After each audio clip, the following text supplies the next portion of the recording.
Now let me introduce the concept of the binomial distribution. And we're going to calculate some probabilities. And we're going to be using this whenever we have two outcome experiments in which the probability just doesn't change after each experiment, after each outcome. Okay, so I'll just dive right into an example because I find that that's the best way to approach teaching this, and I hope that you will agree with me. So let's say that we're flipping a coin 10 times, and I want to find out the probability of getting exactly 5 tails. So what is the probability of getting 5 tails with 10 coin tosses in total?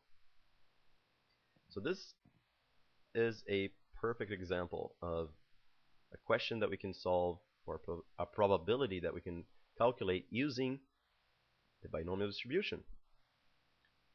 N, right here, I'm going to be using this formula, of course, is the number of trials, which represent, of course, in this case, the 10 coin tosses. So I'll put a 10 over here.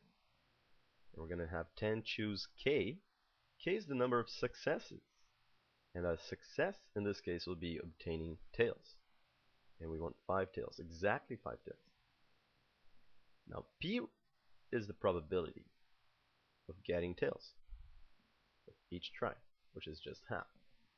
Let's say that it's not a biased coin, so there's a 50% chance that I'm going to get tails each time, and that will be to the power of 5 times 1 minus P, which is basically the probability of getting heads, to the power of N minus K. Fantastic. So we have 10 choose 5, and I'm going to need a calculator to do that. And 10 choose 5 is 252. Of course, I'm assuming that you're comfortable with combinations. If not, you can always check them out on our website. So that's just 0.5 to the 5. 1 minus 0.5 is just 0.5. 10 minus 5 is 5. And if I multiply all these numbers together, I'm going to get 0.246. I'm assuming that everyone's comfortable with exponents and so on, of course. And that would be then 24.61% approximately. That is the chance of getting exactly 5 tails in 10 coin tosses. Okay, now let me give you another example. Let's say that I'm playing chess with a friend.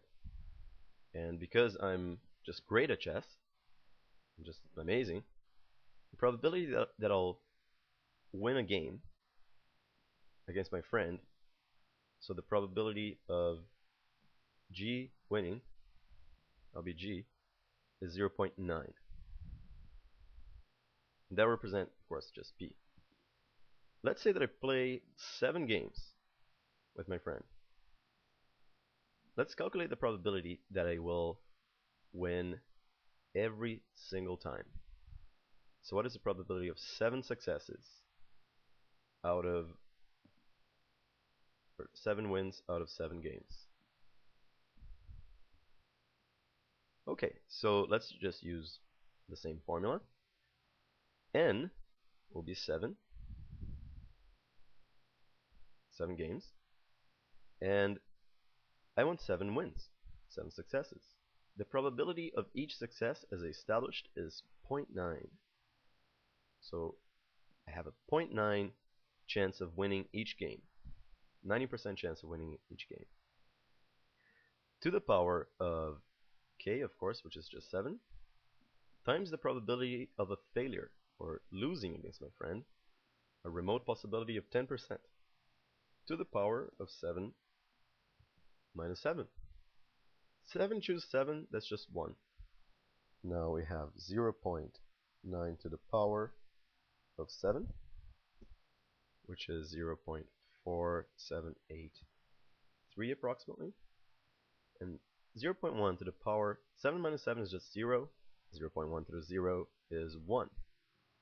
So the probability that I will win all 7 games is actually slimmer than I thought, or that I would think. It's just 47.83%.